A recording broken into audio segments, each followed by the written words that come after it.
Ma'am, magpahinga na po kayo. Kami na pong bahala dito. Ngumiti lamang si Frances sa marinig niya yon galing sa kanyang trabahante. Ayos lang, hindi naman ako pagod.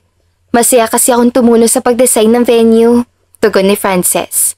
Ever since she built her business, hands-on na talaga siya. Kahit siya pa ang owner ay araw-araw siya may gagawin. Ganyan na talaga ang amo niyo. Napalingon na agad si Francis sa kanyang likuran na marinig ang boses ni Hans. Hans! Masayang sambit ni Frances. What brought you here? Malaki ang ngiti ni Hans. Ayaw mo ba ako makita? Natawa na lamang si Frances ng mahina. Gusto ko lang makita ang resort mo. Hindi mo malang sinabi sa akin na may pa-event ka pala. Imporma nito. Surprise ko na kasi talaga to. Nandito ka naman. Tumulong ka na lang. Masaya siyang sinabi yon. Hans is her best friend. Alam nito ang mga nangyayari sa buhay ni Frances kahit hindi niya mismo sinasabi. Nagtataka nga siya Aba, magre-relax ako dito ano? Natawa nito. Kung ganoon, feel free to relax. Masayang sambit ni Frances. Tumawag na agad si Frances ng kanyang mga tauhan para i-assist ang kanyang best friend. Ilang sandali pa ay muli na siyang nagtrabaho. Kinagabihan ay nagpaganda na si Frances. She really invited people. Ang success na talaga na si puning batang noon. Pagsasalita ni Hans sa kanyang likuran. Nasa guest room pa sila dahil mamaya pa naman magsisimulang event. Nagpapahinga na lang din siya saglit dahil natapos na siya magpaganda. Success? Hindi naman.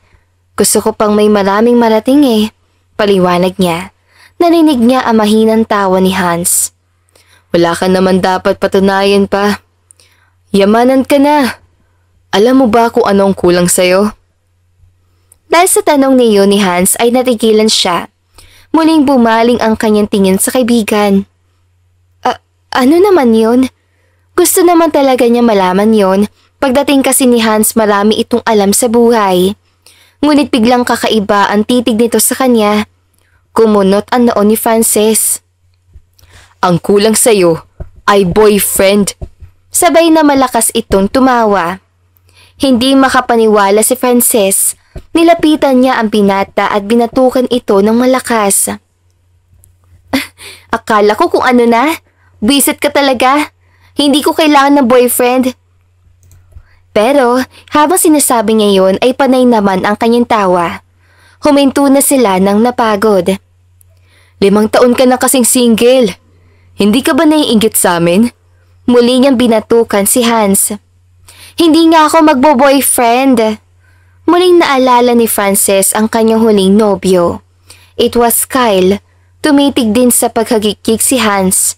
Lumapit ito sa kanya. Darating din ang araw na magnodobyo ka ulit. Giit pa ni Hans. Hindi na niya ito pinansin. Naalala niya ang mga ginawa ni Kyle noon kaya takot na siyang magka-boyfriend ulit. Dahil bigla lamang siyang natahimik ay mas lalong lumapit sa kanya si Hans. Hindi ka pa ba nakaka-move on? Tumango na lamang si Frances sa tanong na yun ni Hans. Alright. Sana matagpuan mo na ulit ang lalaking para sa'yo.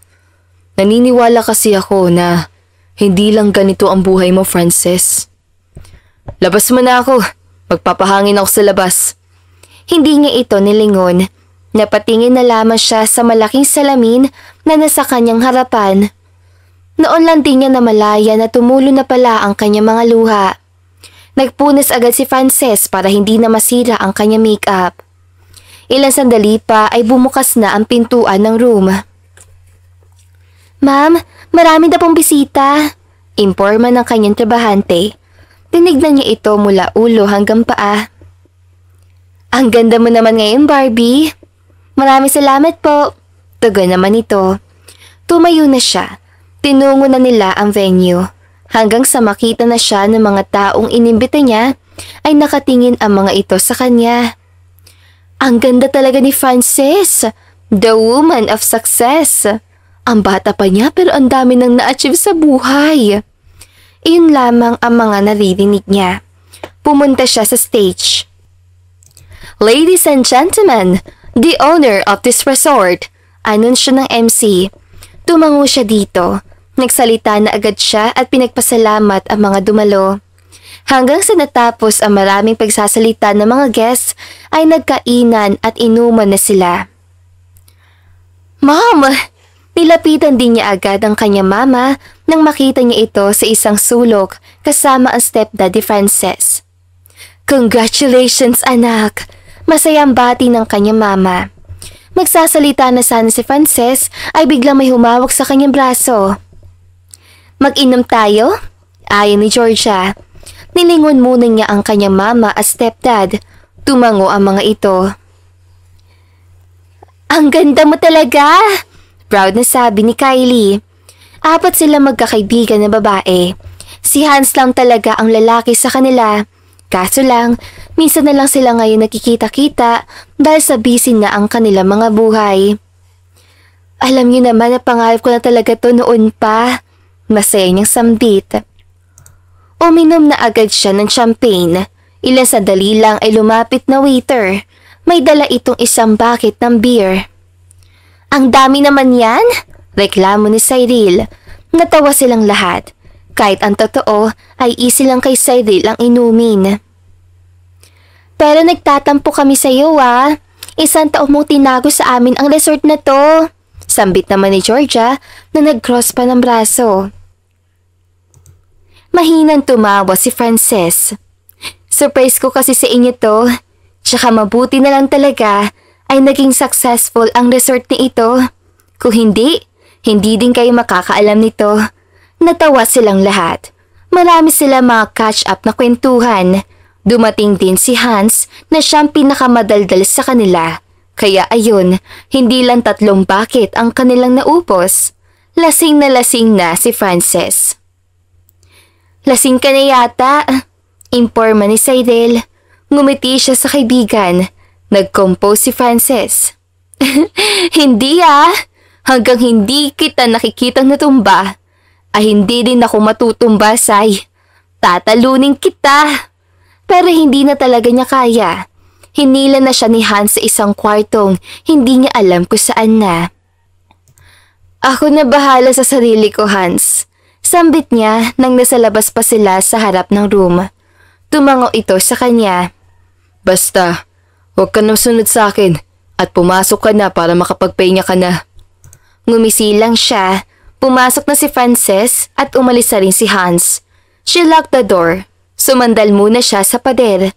Nakapikit ang kanyang mga mata, ngunit agad yun dumilat dahil sa kanyang narinig na para may tao. Malakas siyang sumigaw dahil sa nakikitang lalaki na hubad. Nakatalikod ito sa kanya. Mismong ang lalaki ay hindi makapaniwala sa nakita nito. Anong ginagawa mo dito? Nauutal nitong tanong sa kanya, pero ang mga mata ni Frances ay nasa baba ang tingin.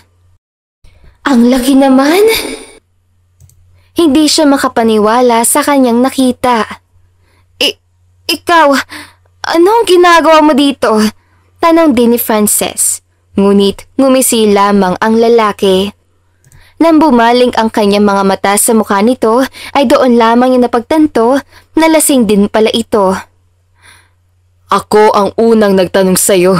Giit nito, muli itong tumalikod sa kanya. Umalis ka dito! Dahil sa kanya sinabi ay muling tumingin sa kanya ang lalaki. Ngunit hindi lang yun dahil lumapit pa ito. Bigla siyang kinabahan. Mabilis ang tibok ng kanyang dibdib at parang nahihirapan siyang huminga. Ikaw dapat ang umalis dito. Sa puntong yon ay nahimatay na si Frances. Hindi na niya alam kung nasaan siya. Ilang mga oras ang lumipas ay nagising si Frances na lasing pa rin. Nagulat siya nang may lalaking nakatabi, ngunit mas lalo siyang nagulat nang nakahubad na pala siya. Sigaw niya ng malakas. Mabuti na lang talaga ay soundproof ang mga room nila. Dahil din sa kanyang sigaw ay nagising ang lalaki. Nakangiti ito sa kanya. Hindi man lang ito natinag sa kanyang sigaw. Umaga na ba? Tanong nito. Kumunot ang noo ni Frances. Tinignan niya ang orasan sa pader. It was already 4:15 a.m. Ayos ka lang ba? Tanong ng lalaki ulit. Walang lumalabas sa boses sa kanyang bibig. Malakas ang tibok ng kanyang dibdib, lalo pa at naiisip niyang may nangyari sa kanilang dalawa. Hey! Doon na siya tumingin dito habang nakakunot ang noo. May nangyari ba sa ating dalawa? Nauutal na tanong ni Frances. Ayaw niya sanang itanong yun dahil baka kung ano pa ang totoong marinig niya.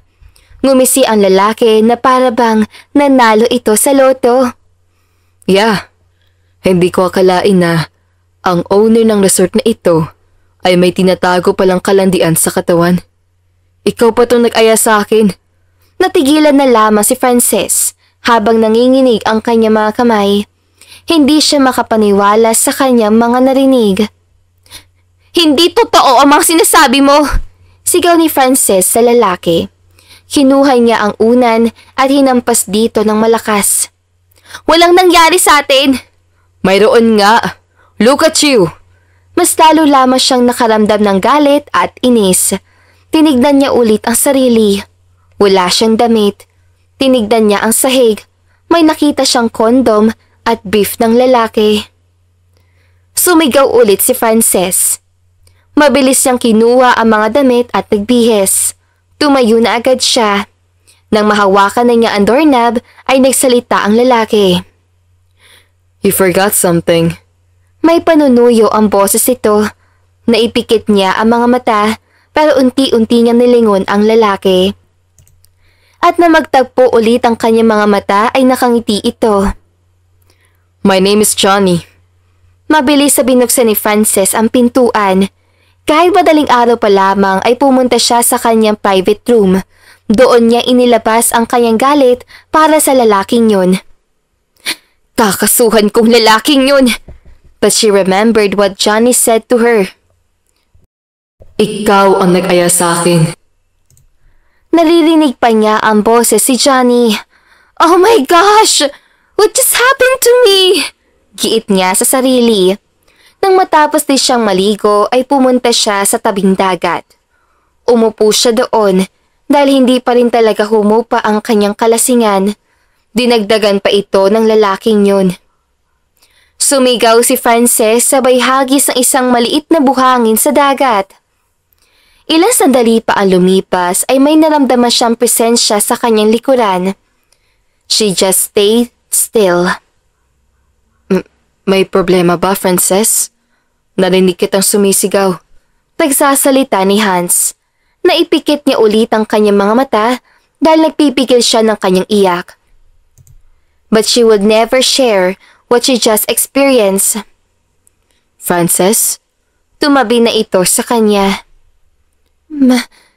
May kaunting problema lang. Nagsasalita ni Frances. Hindi niya agad narinig ang tugon ni Hans.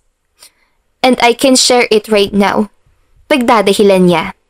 Wala siyang narinig na tugon ni Hans. Napatingin siya dito nang humiga ito sa buhangin.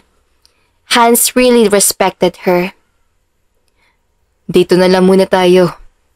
Ang ganda kasi ng tanawin at ang lamig na simoy ng hangin.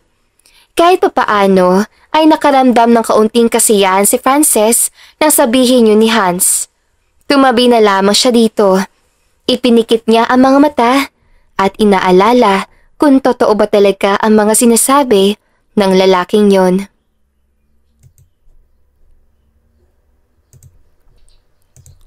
Tatlong linggo na ang nakalipas ay hindi pa rin nawala sa isip ni Frances ang tagpong yon nila Johnny. Hindi mawala-wala sa kanyang isip ang katawan nito at talagang pinagsisisihan ni Frances na naglasing siya. At ngayon ay kakagising lamang niya dahil sumama ang kanyang katawan. Nagtataka nga siya dahil wala naman siyang sakit. Ano bang nangyayari sa akin? Tanong niya sa sarili. Nasusuka kasi siya. Nagmadali siyang pumunta sa banyo. Nagsuka siya na nagsuka sa inidoro hanggang sa napaisip siyang buntis siya. Buntis kaya ako? Tanong niya sa sarili. Tumayo si Frances at humarap sa salamin. Hindi maaaring mabuntis san dahil lang sa may nangyari sa amin sa lalaking yun.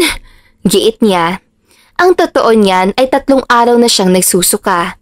Medyo hindi rin maganda ang kanyang pangamoy kaya hindi na muna siya pumunta sa resort. Napaisip na lamang si Frances. Ngunit bumili siya ng pregnancy test. Nag-test agad siya.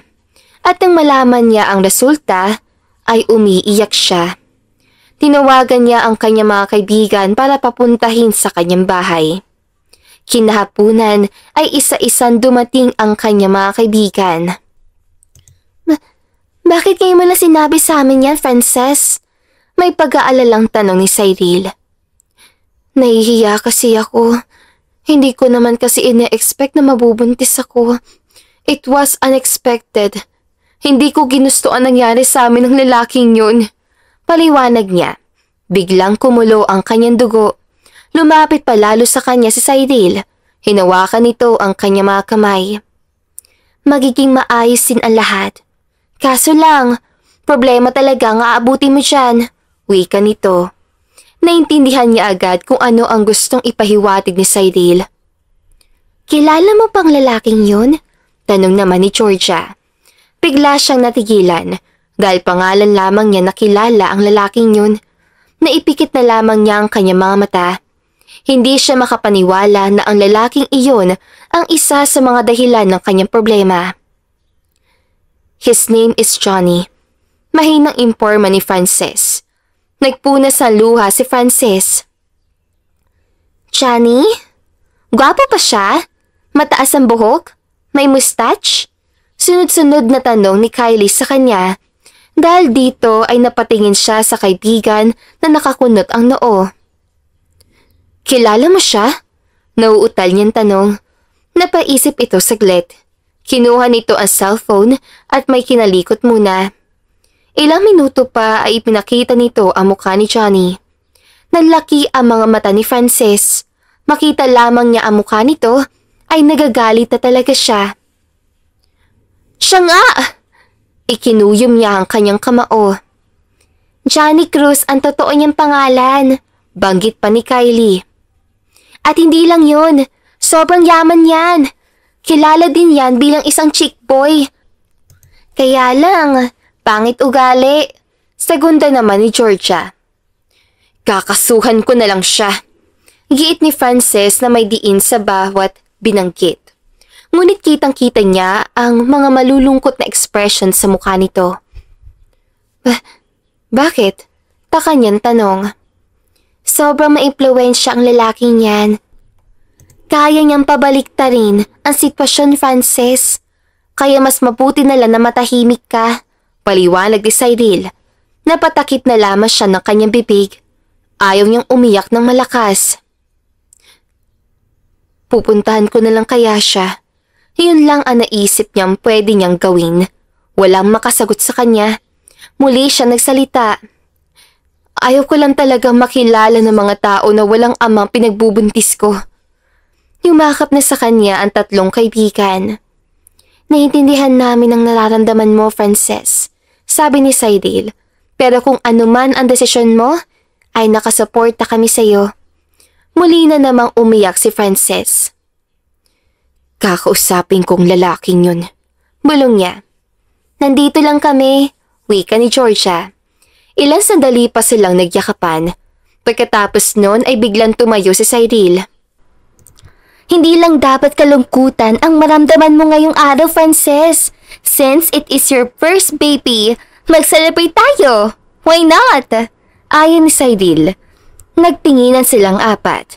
She actually like it. Ngumiti siya ng simple. Sige, doon tayo sa resort. Imporma niya. Nagyakapan ulit silang lahat.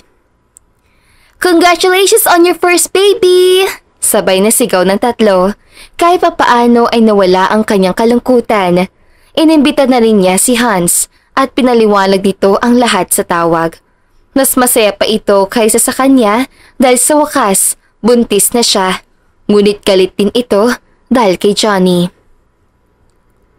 Nang nasa resort na sila ay inukupa nila ang isang hall since wala namang reservation. Aba, nandito na ang magaling na lalaki. Imporma ni Cyril. May dala itong regalo. Nakangiti lamang si Frances. Let's enjoy! Saad ni Frances. Nagiinom lamang silang 5 pero hindi siya pinainom ng 4 dahil buntis siya. Natuwa na lamang siya dahil sa kakulitan ng mga ito. Kahit papaano ay nandito ang kanyang mga kaibigan para damayin siya kahit mga busy ang mga ito sa buhay. Excuse me muna ako ha, imporma sa mga ito. Tumangulang ang mga kaibigan niya. Pumunta siya sa reservation area. Ngunit natikilan niya nang nakatingin sa kanya ang isang lalaki na siyang dahilan ng kanyang problema. Nakangiti ito sa kanya na para bang wala lang. Hi, bati ni Johnny. Pumikit siya saglit at kinunot ang kanyang noo. Anong ginagawa mo dito? Maangas niyang tanong. Nanlaki ang mga mata nito. Hindi makapaniwala sa kanyang inasal. Mabuti na lang talaga, wala pang ibang mga customer. Ang aga naman para magalit ka sa akin. Giit nito. Lumapit si Frances sa lalaki. Hindi ito umatras. Nang dahil sa'yo, ay nabuntis ako. Giit ni Frances. Mabilis din ang kanyang kamay na dumapo sa pisngi ni Johnny. Sinampal niya ito ng malakas. Napahawak si Johnny sa kanyang pisngi. Anong sinabi mo? Mas lalo siyang nagalit. Buntis ako, Johnny Cruz. Alam mo kung bakit. Hindi ito nakapagsalita, ngunit hindi niya ito makitaan ng pagkagalit dahil sa kanyang pagsampal. Hindi ka nagsisinungaling? Muling tanong nito. Ikinagalit palalo yun ni Frances. Sasampalin pa sana niya ito ay mabilis itong nasagip ang kamay niya. Hinila siya nito palabas ang resort. Bitiwan mo nga ako! Sigaw niya dito. Pinagtinginan na sila ng mga tao hanggang sa humarap na ito sa kanya. Buntis ka? Paano mo yung mapatunayan? Sunod-sunod itong tanong. Kaya kong magpatingin ngayon sa doktor. Giit niya. Ikaw ang ama nito. Tumawa ng malakas si Johnny. Nakitaan agad ni Frances na talagang chick boy lang ito. Dahil ba sobrang mayaman ako? Nagawa mo ito? Natigilan siya sa sinabi nito. Hambog mo. Kakasuhan kita. Kapag napatunayan ko na ikaw ang ama nito, ay talagang magsisisi ka. Makilala ng mga tao ng isang bilyonaryong si Johnny Cruz ay isang chick boy. May anak sa babaeng hindi niya pinakasalan.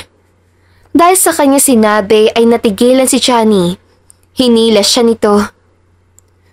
Saan mo ko dadalhin? Giit niyang nagpupumiglas, ngunit hindi siya makapiglas ng maayos dahil mahigpit ang pagkakahawak ng kamay nito sa kanya. Pupunta tayo sa doktor. Imporma nito. Nakita ni Frances ang pag-iikting ng panga nito. Buntis nga ako, Johnny! Papatunayan ko pa rin na hindi. Giit nito. Ipinasok na niya ito sa kotse. Wala na siyang magawa dahil gusto rin naman niya mapatunayan dito na totoong buntis siya. Kapag buntis ako, mananagot ka talaga sa akin. Galit niyang hiyaw dito. Hindi ka buntis. Giit din nito. Peking tumawa si Frances. Parang takot ka yata mabuntis ako. Tumahimik ka dyan kung ayaw mong halikan kita dyan. Hiyaw nito sa kanya. Talaga namang natahimik si Frances. Sa ilang minutong biyahe nila ay tahimik lamang silang dalawa. Nandito na tayo. Informa ni Johnny. Tumingin siya sa labas. She could not see the name of the hospital. Cruz International Hospital. Banggit ni Frances. You own this? Lumingon ito sa kanya. Sort of. Kumunot ang kanyang noo. Hindi na lamang siya nag-usisa. Na makalabas na siya ng kotse ay doon na muli siya nagsalita. Buntis nga ako. Ikaw ang ama. Pilit pa niya. Narinig niya ang pag-tss nito. Hinila siya nito. Na makapasok na sila ng hospital ay maraming bumati kay John ng mga doktor at nurses. Parang hangin lang talaga si Frances. At nang marating na nila ang room ay agad siyang pinapasok. Ilang minuto pa ay lumabas siya kasama ang doktor. "She is pregnant, Mr. Cruz," imporma nito. Lihim na napangiti si Frances. Tinignan niya si Johnny na hindi makapaniwala sa mga nalaman. Alam ni Frances na gusto nitong suntukin ang doktor. Hinila na lamang siya nito ulit palabas ng ospital. Nang nasa loob na sila ng kotse, ay matagal itong natahimik. "We have to get married." Pagsasalita nito. Kung may kinakain lang siguro si Frances, ay baka nabulunan siya. Gusto niyang sampalin ang mukha ni Johnny. "No, that will never happen. Hindi ako magpapakasal sa isang lalaking hindi ko naman kilala." Giit niyang 1% na lang ay masasampal na talaga niya si Johnny. "Well, ganoon din naman ako. Kaya lang, ayaw kong walang kinikilalang amang anak ko." Paliwanag din ito. Tumahimik si Frances. Nag-isip siya ng kanyang magiging desisyon. Ilang sandali pa ay nagsalita na siya. "Walang kasalang mangyayari. We can be parents, pero hindi sa paraan na gusto mo." Paliwanag nito. "Explain it to me." Giit ni Johnny. Habang nasa biyahe ay nag-aaway sila sa naging desisyon ni Frances. Magiging ama si Johnny, ngunit nasa kanya pa rin ang bata kung lalaki na ito. Maaaring dadalaw lamang ito. "Wala ka nang magagawa pa," pilit ni Frances. "Sa bahay ka titira." Sigaw nito sa kanya. Ipinikit niya ang kanyang mga mata. "Hindi yan mangyayari!" "My decision is final. Kailangan natin magsama sa isang bubong." Giit niyang humigit ang hawak sa kanyang cellphone. "Alright." Nang wala nang masabi si Johnny ay sakto ring narating na nila ang resort. "Ingatan mo yung anak natin. Babalik ako dito bukas." Imporma nito bago umalis. Natigilan na lamang si Frances sa kanyang kinatatayuan. Bumalik siya sa hall. Nandoon pa rin ang kanyang mga kaibigan na nagtatawanan. Nang makita siya ni Cyril ay lumapit ito sa kanya. "Ayos ka lang ba? Namumutla ka." Wika nito. Pilit siyang ngumiti sa kaibigan. "Ayos lang ako." Bumalik na si Cyril sa pag-iinom habang siya ay nakatingin lang sa mga kaibigan habang ang isipan ay inaalala pa rin ang kanyang pagbubuntis. Kinabukasan ay nasa tabing dagat lamang si Frances.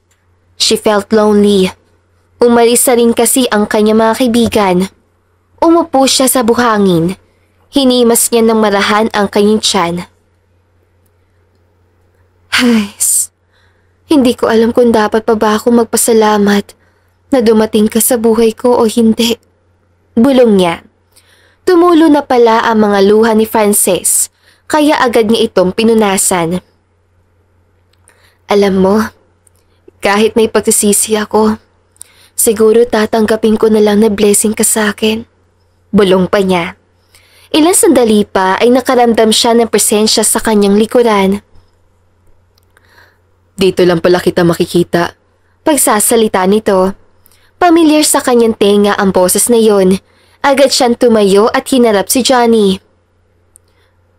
"Kanina ka lang ba?" Nauutal niyang tanong kay Johnny. Ngumiti ito, isang ngiti na noon lamang niya nakita. Ngunit sa puntong yon, kakaiba ang kanyang naramdaman.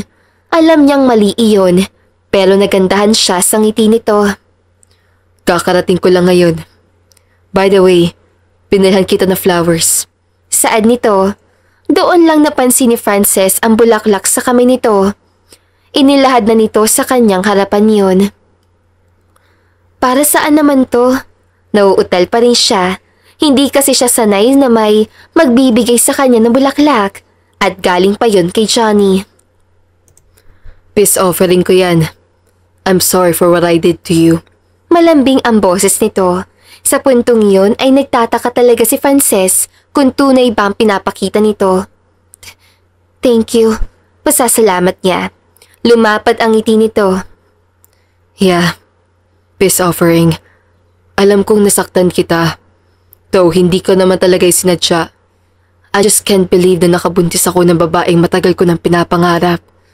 Dahil sa sinabi ni Johnny ay napaatras siya. Agad na rumehistro yon sa kanyang isipan. Ano sinabi mo? Gusto niyang maniwala na hindi yun totoo. Pero hindi siya agad nito sinagot. Umupo ito sa buhangin. Matagal na kitang gusto, Frances. Hindi mo yun napapansin dahil ako lang naman kasi ang may alam nun. Paliwanag nito. Alam ni Frances sa chick boy ito. Marami itong alam sa pambobola kaya mabilis siyang binatukan ng ulo nito. Aray! Sigaw nito. Bakit mo naman ako binatukan? Natigilan si Frances. Wala kang karapatan na bulahin ako. Para ano? Mahulog ang loob ko sa'yo? Pwes, hindi yun mangyayari. Tumayo na ulit si Johnny. Ano bang pinagsasabi mo dyan? Giit nito, nagpipigil lang ito ng inis. Akala ko, ayos eh. Totoo naman kasi yung sinabi ko sa'yo. May sasabihin pa sana ako para may tindihan mo. Siya naman itong natigilan. Kitang-kita niya ang pagkasinsero sa mukha nito. Chickboy ka kasi. Giit niya nagpipigil din ng tawa.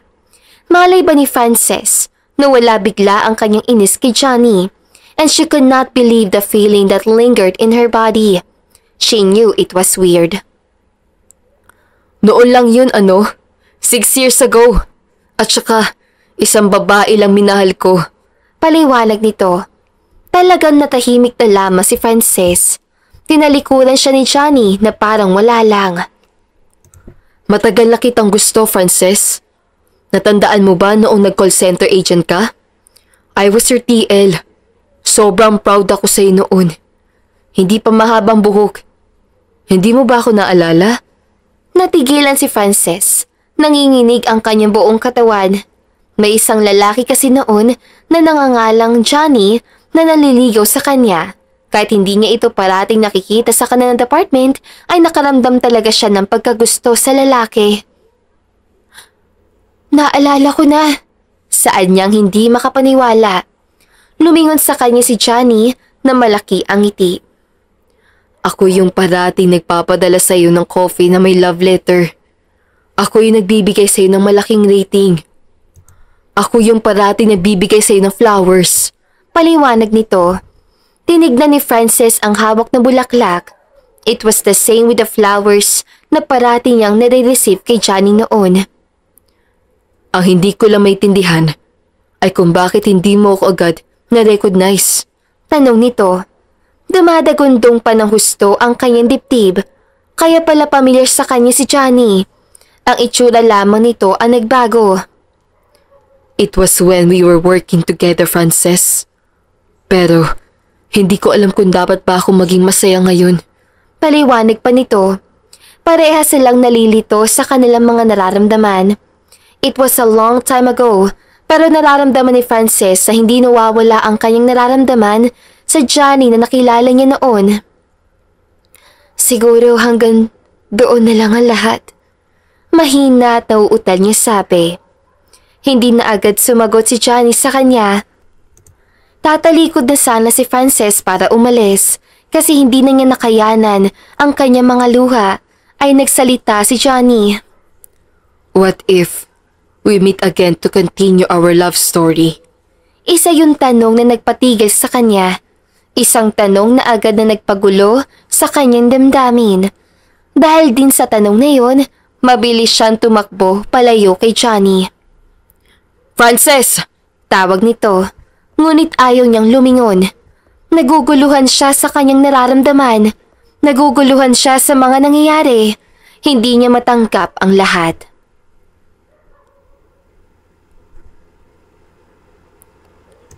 Isang linggo ang lumipas, ay iniwasan ni Frances si Johnny sa sarili niyang resort.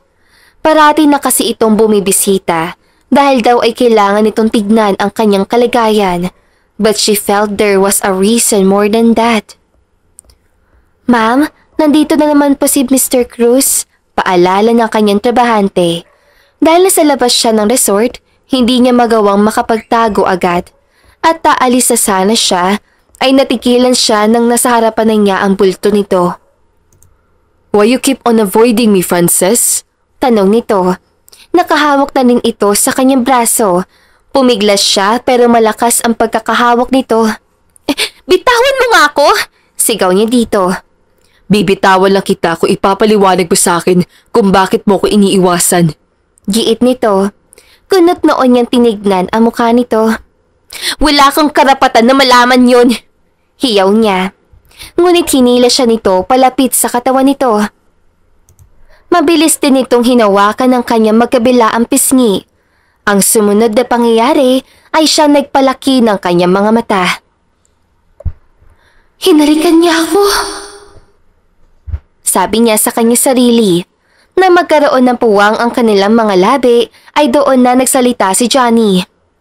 Mahal kita, Frances. Hindi ko na kayang itago ang nararamdaman ko. Bulong nito. Nanginginig ang mga tuhod ni Frances. She could not speak what she wanted to speak.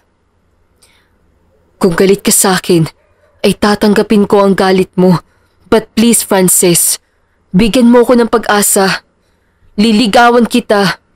Gagawin ko ang lahat para malaman mong totoo kitang mahal. Pagsusumamo nito. Sa puntong yun, umatras siya palayo kay Johnny. Tinalikuran niya ito, ngunit sandali lang ay bigla siyang humarap. Frances kissed him. Hindi niya alam kung anong klaseng emosyon ang nag-udyok sa kanya para gawin yun. What she knew that time was that kissing Johnny was the right thing to do. Hindi ko alam kung anong isasagot ko. Sabi niya na magkaroon ng puwang ang kanilang mga lapi. Nakapikit si Frances dahil nahihiya siya na makita ang mukha ni Johnny. Narinig niya ang mahinang tawa ni Johnny. I will take it as a yes, Frances. Bulong nito sa kanya. Hinaplos ni Johnny ang kanyang mga pisngi. Iyon ang dahilan para magtagpo ang kanilang mga mata. Nang magtitigan sila sa isa't isa, something was being collided. Naramdaman niya ang pagmamahal ni Johnny. Hindi ang Johnny na nakilala niya ngayon. Ito ang Johnny na minahal din niya noon. But, hindi na siya nakapagsalita pa. Muling dumampi ang labi nito sa kanyang labi. All she wanted to do was to feel the tingling, the sensation that made her feel the love.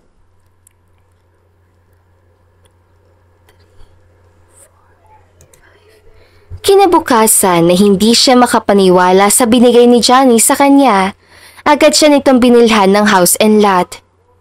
Johnny, you don't need to do this, kiit niya. Hinawakan nito ang kanyang kamay. Hayaan mo ko, Frances. Ang gagawin mo lang ay ang mahalin ako. Paliwanag nito. Hanggang ngayon ay parang panaginip lang ang lahat. Wala sa isip ni Frances na isang araw, maramdaman na niyang mahal niya si Johnny. I want you to appreciate me. Pagsasalita pa nito, tumango na lamang siya. She knew she would be overwhelmed. Thank you for doing this, Johnny. Pero, pwede bang mag-lie low muna? Hindi pa kasi ako makaget over sa mga nangyayari eh. Pero natakot lang talaga si Frances sa baka isang araw na wala na ang latang ito dahil sa bilis sa pangyayari. Sige, babalik na muna tayo sa resort mo. Imporma nito. Thank you. Naramdaman niyang nirerespeto talaga nito ang kanyang desisyon. Sobrang bilis lamang talaga ang mga nangyayari. Nang nasa resort na sila, ay agad namang magpaalam si Johnny dahil may trabaho pa itong gagawin. Papasok na sana siya sa loob ay nakita niya si Hans. Magkaayos na kayo? Nagtataka nitong tanong. Wala pang alam ang mga kaibigan niya tungkol sa setup nilang dalawa ni Johnny. Parang ganoon na lang. Pagsisinungaling niya. Ngunit ngumisi si Hans na parang hindi ito naniniwala sa kanya. Ano bang ginagawa mo dito? Taka niyang tanong para mapunta sila sa isang bagay. Pinapapunta ako ni na Saidil dito dahil may sasabihin ka daw sa amin. Imporma nito. Agad na kumunot ang kanyang noo. She smelled something wrong. Kapag kasi sa chismisan, patatalo na lahat ng marites kay Cyril. Wala naman akong sasabihin sa inyo ha, giit niya. Ngunit nararamdaman niya na tungkol ito sa kanilang dalawa ni Johnny. Ngumiti sa kanya si Johnny na parang alam na nito kung ano yun.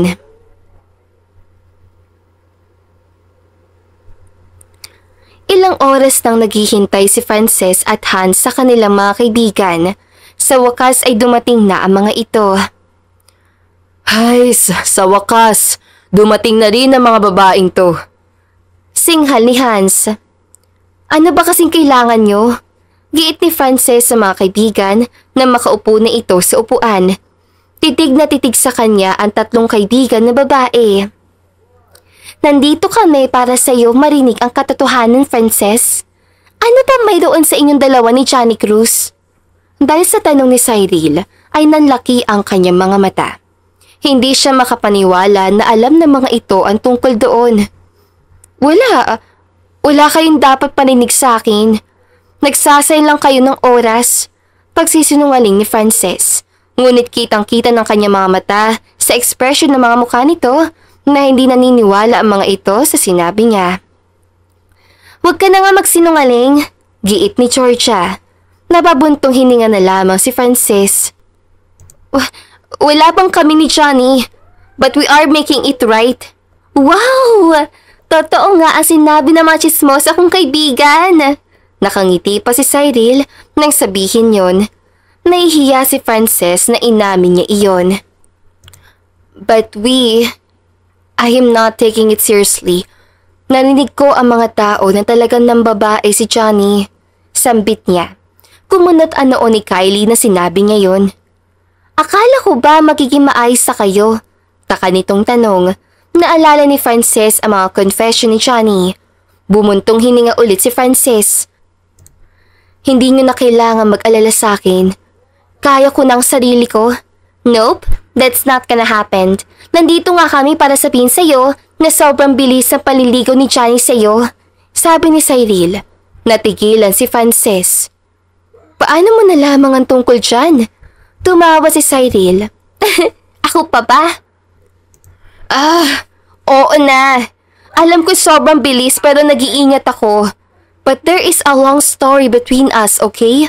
Hindi ko na sasabihin sa inyo kasi hindi na niya natuloy ang sasabihin sana dahil titig na titig ang mga kaibigan niya sa kanya. Ganun pa man, ay wala na siyang magawa kundi ang ikwento na lamang niya yun.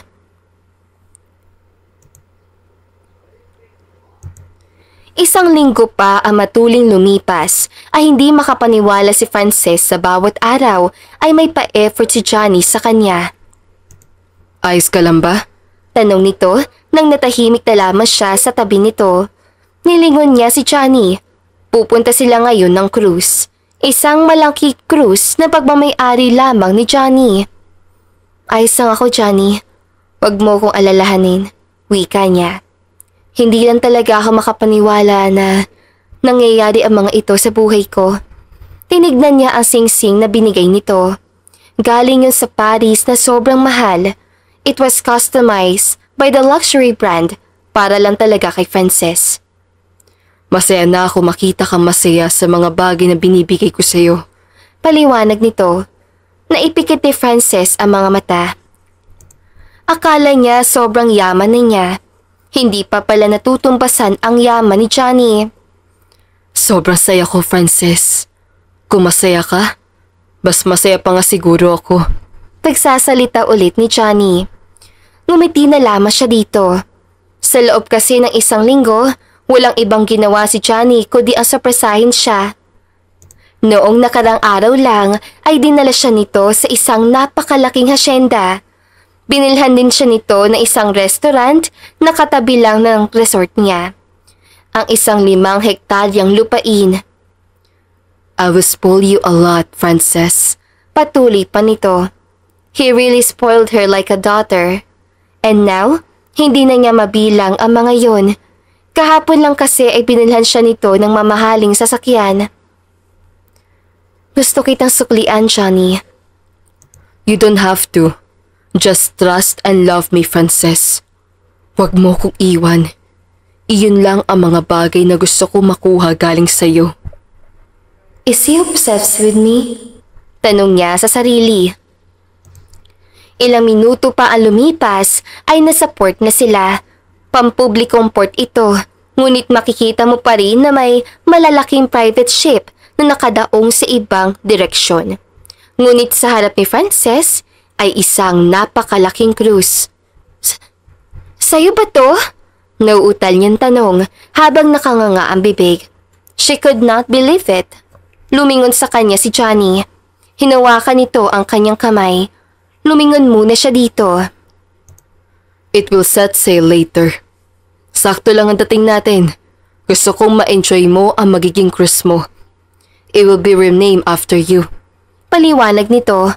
Mas lalo lang yatang lumaki ang kanyang mga mata sa mga sinasabi nito sa kanya. Ipapangalan mo ito sa akin? Tanong niyang nauutal.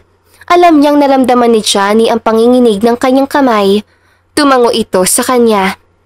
Yeah, like what I said, ini-spoil kita.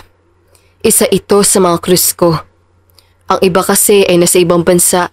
Paliwanag ni Johnny. She felt like she was actually dreaming. Akala niya ay sa teleserye lamang nangyayari ang ganito. Ang yaman mo naman pala talaga, sambit ni Frances. Don't mention that. Habol nitong sabi. Niyakap na lamang ni Frances ang katawan ni Johnny na mahigpit. Kapag kuwan ay naramdaman niya ang haplos ito sa kanyang likod. At sa puntong yun, nagbigay yon sa kanya ng kakaibang sensasyon. Tara na sa loob. Kusang humiwalay sa kanya si Johnny. Tumango siya, humigpit ang paghawak ng kamay nito sa kanya. It's my first time to ride a cruise. Masayang sambit niya. And you own this. Masayang sabi din ni Johnny. Sa puntong nasa loob na sila ng cruise, ay hindi na napigilan ni Frances ang kanyang mga luha. Nang makita siya ni Johnny, ay agad siya nagpunas. Tears of joy lang. Para lang kasi ako nananaginip eh. Sambit ni Frances. Johnny kissed her smoothly in the forehead. Pagkatapos ay hinila na siya nito sa isang VIP na room. Nang nasa room na sila, ay talagang luxurious ang buhay na mayroon si Johnny. Masasabi niya yun. Mamaya pala ay may party sa rooftop. Imporma nito. Natigilan si Frances. Hindi ako nakadala ng mga damit. Ngumiti si Johnny sa kanya. Tumingin ito sa isang sliding door. Pumasok ka dyan. I bought you dresses. Imporma nito. She liked to wear dresses, kaya excited siyang binuksan ang sliding door. Nang mabuksan niya ito ay talagang gusto niyang yakapin ang mga mamahaling damit. Teka, $8 million ang kada isa nito ah! Namamanghang lintangin ni Frances. Sumunod sa kanya si Johnny. Lumapit siya dito at dahil sa kanyang kasiyahan ay hinalikan niya ng mapusok si Johnny. Hindi na niya napigilan pa ang kanyang emosyon. This was the first time. Humaplos ang kamay ni Johnny sa kanyang katawan and she knew it will go deep.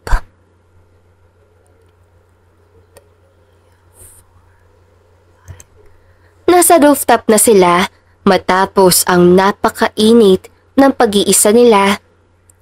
Welcome to my world, Frances. But don't worry, wala akong ibang ginagawa dito kundi mag-inom lang. Paliwanag agad ni Johnny na makita ni Frances kung gaano ka-wild ang mga tao sa dance floor. You really make money out of these people. Masayang sambit ni Frances. Yeah. Want to dance? Aya ni Johnny. Bigla siyang kinabahan. Hindi kasi siya marunong sumayaw. Hindi ako marunong sumayaw eh. Ikaw na lang. Pigil niya dito. Ngunit wala na siyang nagawa nang hilahin siya ni Johnny papunta sa dance floor. May sinabi sa kanya si Johnny pero nagsenyas siya dahil hindi niya marinig. Malakas na kasi ang kanta. Lumapit ang bibig nito sa kanyang tenga. Sumayaw ka. Kumunot ang kanyang noo. Sakto ding umiba ang kanta. Naging sweet ito. Akala niya aalis silang dalawa ni Johnny pero nakahawak na ito sa kanyang bewang.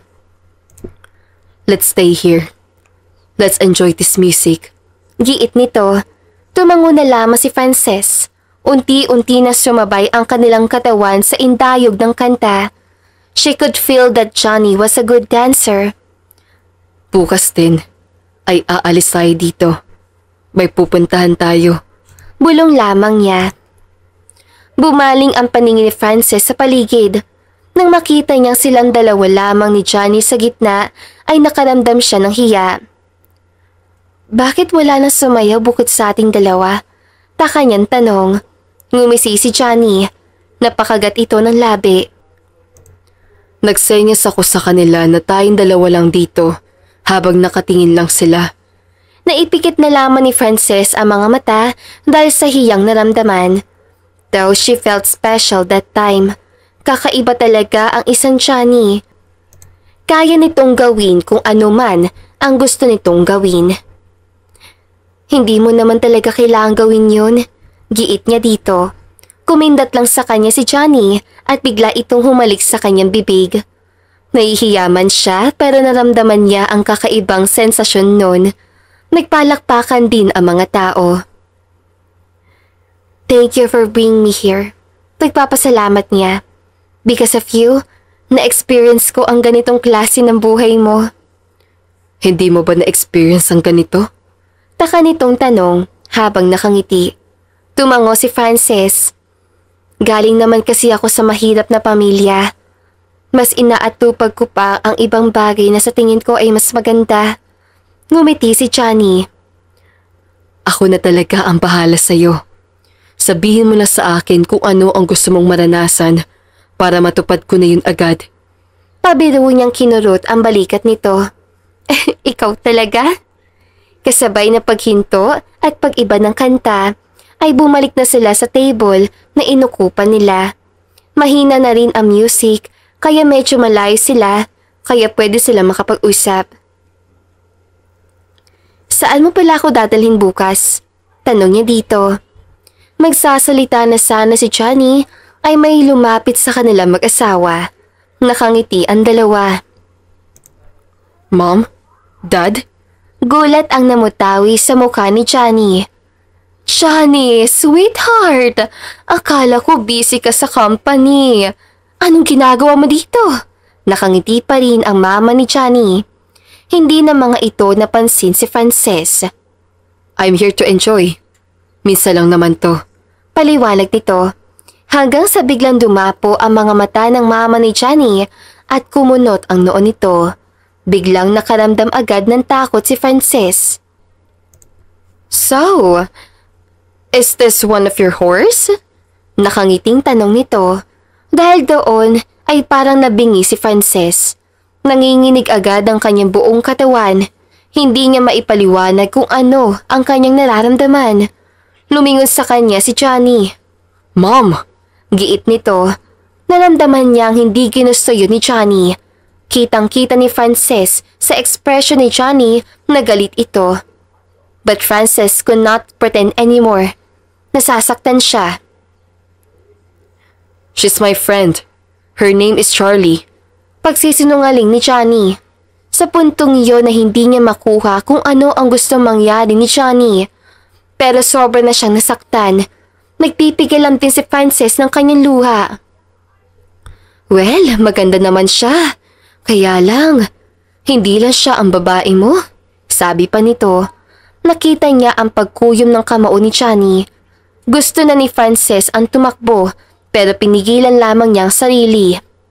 Mom, Dad, I'm here to enjoy. Don't spoil my night. Inis sa imporma ni Johnny.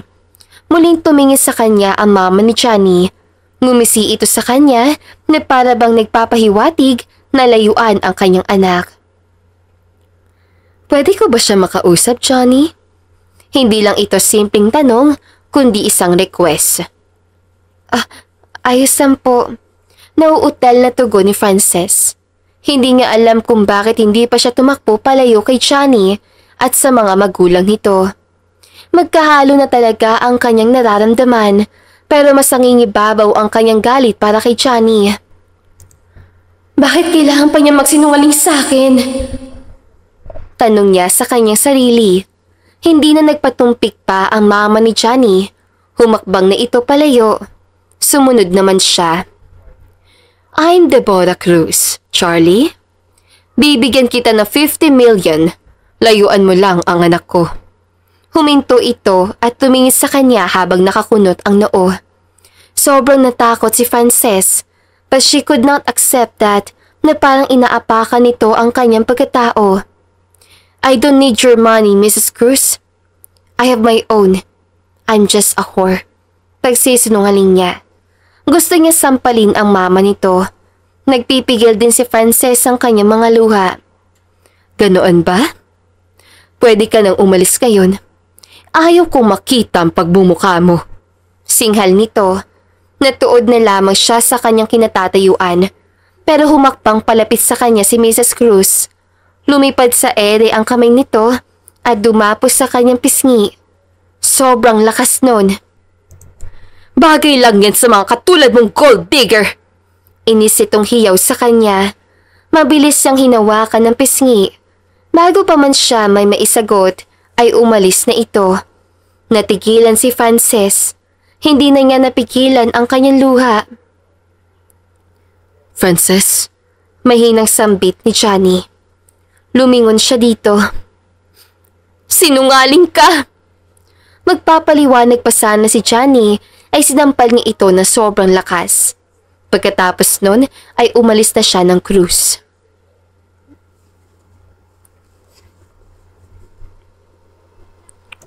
Isang linggo na hindi lumabas sa bahay si Frances.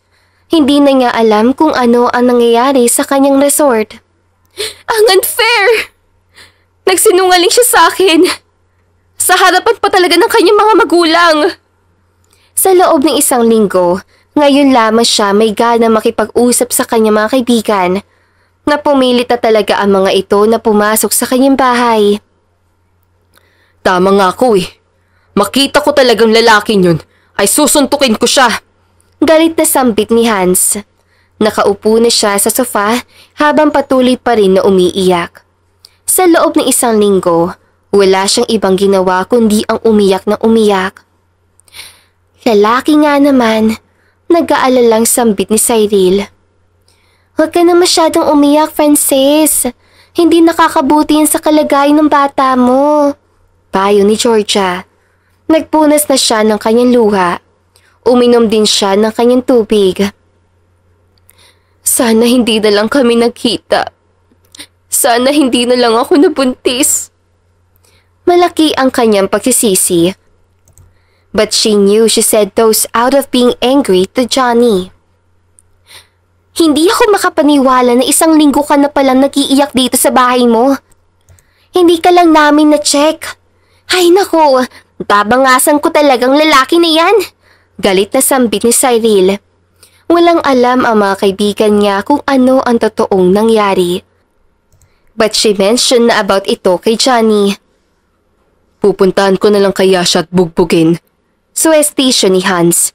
You will not do that. Mas papalakihin mo lang ang problema ni Frances. This is between them. Kahit gusto man nating lumespak ay wala tayong magagawa.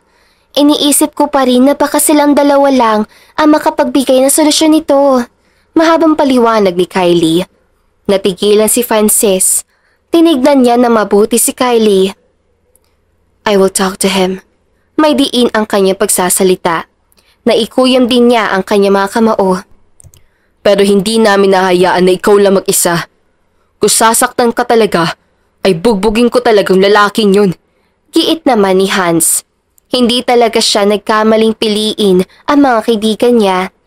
Sa oras ng kanyang pangangailangan ay parati siyang dinamayan ng mga ito. Bumuntong hininga si Frances. Inaalala niya ang mga gabing nangyari iyon. Johnny was a liar. Giit niya. Nagsimula na siya nagkwento. At habang nagkwento siya ay walang tigil ang kanyang luha. Matapos niyang sabihin ang lahat, ay binigyan siya ng tubig ni Cyril. Oh God! Hindi ako makapaniwala na ginawa niya yun. Anong point ni Johnny para magsinungaling sa'yo? Baka may dahilan siya. Lalo pa at medyo hindi magandang ugali ng mga magulang niya. Nararamdaman ni Frances na may gustong ipahiwatig si Kylie. Nagsinungaling siya dahil hindi alam ng kanyang mga magulang? Suwestisyon ni Georgia. O baka, ayaw lang talaga ng mga magulang ni Johnny na may babaeng mapalapit sa anak nila. Si Hans naman ang nagsalita. Or could it be, Johnny protected Frances? Tugon naman ni Cyril. Nagpunas ng luha si Frances. Hindi nga yata siya nauubusan ng luha. Nope. Ayaw ko na. Ayaw ko na lumapit sa lalaking yun. Kahit ano pa man ang rason niya o ano pa man ang dahilan, ay gusto ko na lang lumayo sa kanya. Giit ni Frances. Hanggang ngayon ay para pa rin kutsilyong hindi nakakuha ang nararamdaman niyang hapdi. Hays, kung yan na ang final decision mo, poprotektahan ka namin labas sa kanya. Sambit ni Hans. Tumango-tango si Frances. Tumayo na siya ngunit nangahakbang siya ay narinig niya ang doorbell. Kumunot ang kanyang noo. May bisita ka ba ngayon? Tanong ni Cyril. Umiling siya. Wala naman siyang inaasahan. Binalingan niya ang mukha ng mga kaibigan. Alam niyang pareha sila ng mga iniisip. Ako na nga halp sa kanya. Nangangalaiti si Hans. Pinigilan niya agad ito. Ako na muna bahala sa kanya. Okay? Pigil niya sa mga kaibigan. Kaya mo na bang harapin ang hayop na yon? Tanong naman ni Cyril. Mumuntong hininga si Frances. Kahit napipilitan lamang siya, ay darating din naman ang araw na magkaharap sila. Kaya ito na siguro ang panahon na iyon. Bigyan mo siya ng mag-asawang sampal, payo ni Georgia. Simple siyang ngumiti sa mga kaibigan. Nang makalabas na siya ng bahay, ay nagdadalawang isip pa siyang buksan ang gate. Frances, please, I will explain to you. Sigaw ni Johnny sa labas. Naikuyom niya agad ang kanyang mga kamay. Bumuntong hininga na muna siya at nagpunas ang kanyang mga luha. Nanginginig ang kanyang mga kamay habang binuksan ang gate. Umalis ka na dito. Ayaw kong... Natigil na si Frances sa makita niya ang itsura ni Johnny. Parang hindi na ito isang bilyonaryong tao. Maraming pasa sa muka. Magulo ang mahabang buhok. May bandage ang leeg. At hinihingal ito. Patawarin mo ko sa naging kasalanan ko, Frances. Please, magpapaliwanag ako sa iyo. Nahihirapan itong sabihin yon. Kahit nakakaawa ang sinapit ito, ay hindi pa rin naibsan ang kanyang galit para kay Johnny. Sariwa pa rin sa kanyang alaala ang mga nangyari. Akala niya sobrang sarap lang ng buhay ang mararanasan niya sa piling nito. Hindi pala. Wala kang karapatan na magpaliwanag pa. Enough! Alam ko na kung anong klaseng nilalang ka. Sigaw niya dito. Tumalikod na agad si Frances. Tumulo na kasi ang kanyang mga luha. Ayaw niyang ipakita sa lalaking ito. Isasarado niya sana ang gate ay bigla itong nagsalita na siyang ikinahinto nila.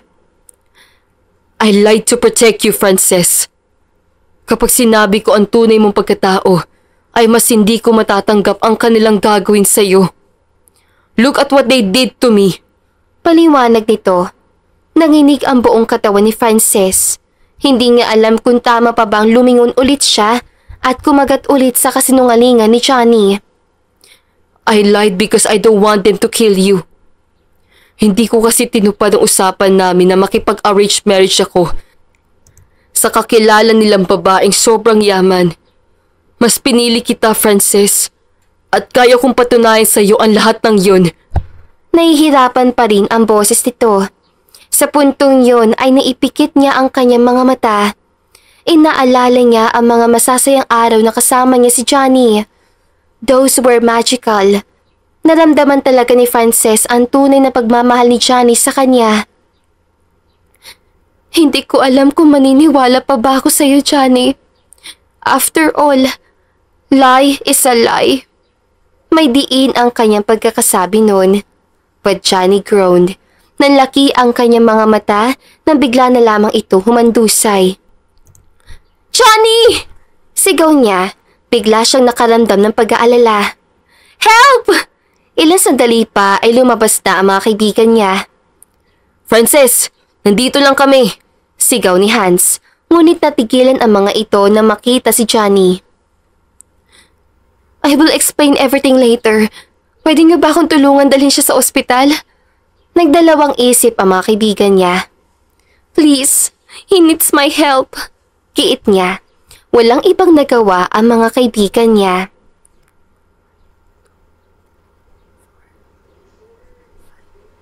Tatlong araw ang lumipas ay bumalik na si Frances sa kanyang resort.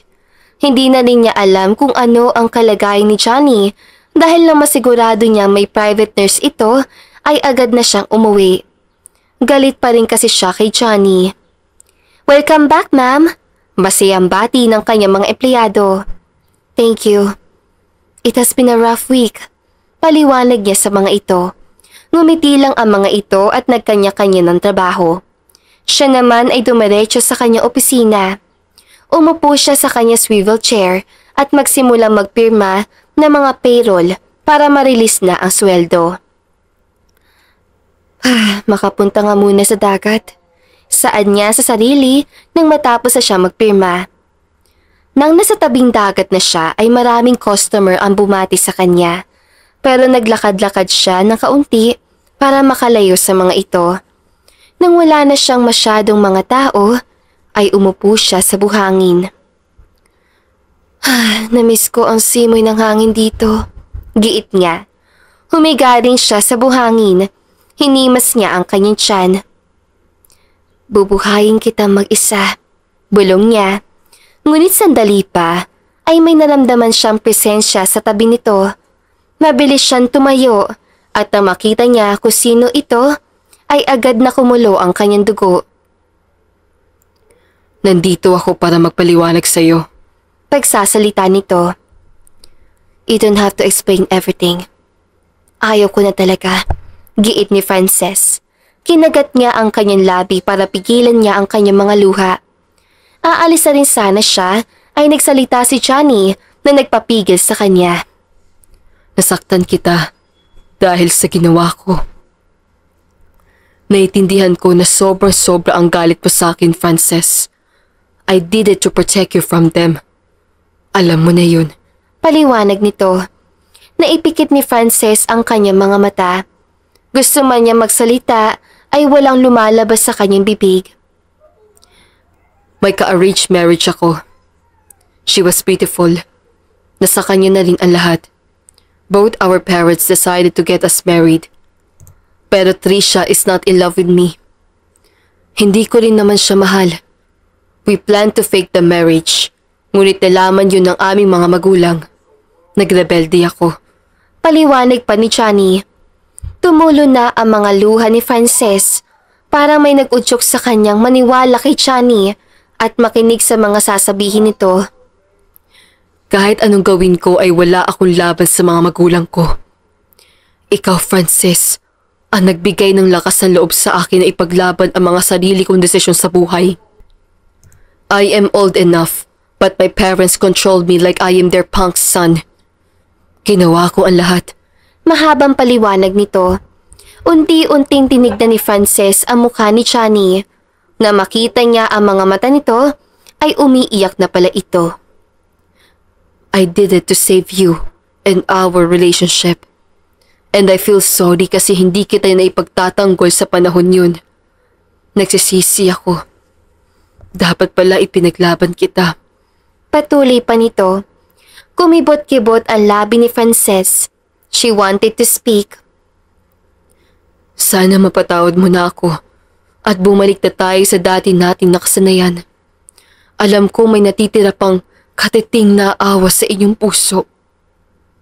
Sa puntong iyon, hindi na mapigilan ni Frances ang kanyang sarili. Kung naaawa si Frances sa kanyang sarili, mas naaawa siya kay Johnny. Kahit pala sobrang yaman nito, ay may mas malalim pa pala itong dinamdam. I'm sorry. Tanging tugon ni Frances. It was like a word represented everything she wanted to say. Agad niya mahigpit na niyakap si Johnny. Isang yakap na kayang magtanggap ng hinanakit sa katawan. Pinapatawad na kita, malambing niya sabi. Naramdaman niya ang halik ni Johnny sa kanyang buhok. Humigpit pa lalo ang kanyang pagyakap. You will come back to my life? Pinaharap siya ni Johnny. Tumango lamang si Frances kay natitigan niya ang magandang mga mata nito. At sa mga sandaling yon, unti-unti nang dumapo ang labi nito sa kanyang labi. She could not believe it. Thank you, darling. Malambing na pasasalamat ni Johnny na magkaroon na ng uwang ang kanilang mga labi. We will start again, wika ni Frances. Kusay niyang hinalikan ang mga labi ni Johnny. Sa minutong yon, para bang sinira ng halikan nila ang mga problemang sumira sa kanilang ugnayan. It was so deep. It was magical. Matapos ang kanyang halikan, hindi na muna sila umalis. Dito na muna tayong dalawa. Sambit niya. Sumandal siya sa balikat ni Johnny. Nakatingin sila parehas sa maingay na dagat. She closed her eyes and smiled. Wala mapagsisidlan ng aking kasiyahan na magkapatawaran na tayo. Biglang sabi ni Johnny. Humigpit ang paghawak nito sa kanyang kamay na para bang ayaw siya nitong bitiwan. Mahal natin ang isa't isa, sambit naman ni Frances. Narinig niya ang pagbuntong hininga ni Johnny. Para bang isa yung pahiwatig na natanggal na sa katawan nito ang matagal nitong kinikimkim na galit, pighati at kalungkutan. May gagawin ka ba ngayon? Tanong nito kapag Juan. Ngumiti si Frances. Wala naman. Bakit? Malapat itong ngumiti sa kanya. Hinila siya nito palabas ng resort. Saan mo naman ako dadalhin? Taka niyang tanong. Basta. Giit nito. Nang nasa kotse na sila, ay agad na silang bumiyahe. Marami silang napag-usapan sa kotse habang nasa biyahe pa. Doon mas naintindihan ni Frances ang lahat. Andito na tayo. Imporma ni Johnny. Orphan? Hindi siya makapaniwala. Yeah, magdo-donate kasi ako dito. Matagal na rin akong donator dito. Paliwanag nito, lihim siyang napangiti. Maganda talaga ang puso na mayroon ka. Masayang sambit ni Frances. Pumasok na silang dalawa.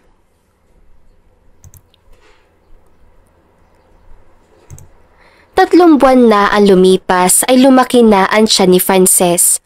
Mas lumalalim na rin ang pagmamahala nilang dalawa. Sinabi ni Johnny sa kanya na hindi kailangan ng validity ng kanyang mga magulang ang kanilang relasyon. They will have their own. Magkakaso din naman si Johnny dahil sa mga ginawa ng mga ito. Handa ka na ba? Tanong ni Johnny nang nakalabas na sila ng bahay. Saan mo naman ako dadalhin? Taka naman niyang tanong. Hindi na kasi nauubusan si Johnny ng mga sorpresa. Hindi naman siya nagsawa dahil kakaiba ang mga sorpresa nito sa kanya. It is a big surprise actually. Sambit nito. Mas lalo lamang siya na-excite. Bumiyahe na agad ang kotse. Mahabang oras silang bumiyahe. Nang huminto ang kanilang sasakyan ay nanlaki ang kanyang mga mata nang makita ang isang malaking karatula sa taas. Cruz and Montefalco Residence. Basa niya. Nasa harapan niya ang malaking gate. Surprise! Masayang sambit ni Johnny. Hindi nawala ang ngiti ni Frances. Bumaling siya kay Johnny. Ngunit na makita niyang nakaluhod ito, ay napaatras siya. Anong ginagawa mo? Maangin tanong. Frances, sobrang saya ko kasi dumating ka sa buhay ko. Simula pa man noon ay talagang pinapangarap ko na ang mahalin mo ko. And now nasa piling ka na. Gusto ko maging parte ka ng buhay ko na pinagtitibay ng pananaw natin sa buhay. Frances, will you marry me? Tumulo na malaya ang mga luha ni Frances. She could not believe it. Pangarap lamang niya noon pa man ay mag-propose sa kanya at nangyari na nga iyon. Johnny, I will marry you! Sigaw niya na sobrang lakas. Abot hanggang langit ang ngiti ni Johnny sa kanya. Isinuot na nito ang singsing, pagkatapos ay hinalikan ang kanyang kamay. Thank you for accepting me into your life. Malambing nitong sabi. Malapad ang ngiti ni Frances. Tumayo na si Johnny at humalik ito sa kanyang labi. Isang mapusok na halik. Para sa ating bagong pamilyang bubuin. Sambit nito na magkaroon ng uwang ang kanyang mga labi. Sabay silang tumingin sa malaking gate. Kailan mo ito pinapagawa? Tanong ni Frances. Noong nasa cruise tayo. Sagot nito. Hindi makapaniwala si Frances. Talagang kaya nitong gawin ang mga bagay na hindi niya kaya magawa. She hugged him tight. Ito ang magiging bahay natin for our sweet, happy, and peaceful life. Hinawakan na siya na mahigpit ni Johnny. May kinuha ito sa bulsa. Isang maliit na remote. Kapag kwan ay bumukas na ito. Ang ganda! Masaya niyang sabi na makita ang mga bulaklak at maliit na mga puno. Sobrang ganda din ito. Sigaw din ni Johnny. Pumasok na sila sa loob ng bahay. No, isang malaking mansyon ito. Akala niya hanggang doon lang ang sorpresa, ngunit nakita niya ang kanyang mga kaibigan. Frances! Sabay nilang sabi. Lumapit ang mga ito sa kanya at nagyakapan sila. Akala ko mamaya pa kayo eh. Si Cyril ang nagsalita. So, ready na ba kayong lahat? Tanong ni Johnny na nakaupo na sila sa sofa. Ano mayroon? Taka niyang tanong. Wala kasi siyang alam. Nothing else. Mag-celebrate tayo dito. Masayang informa ni Johnny. Napakamot ng batok si Frances. Di naman ako makasali eh. Ayos na yun. It is a pregnant-free celebration. Sabi ni Hans.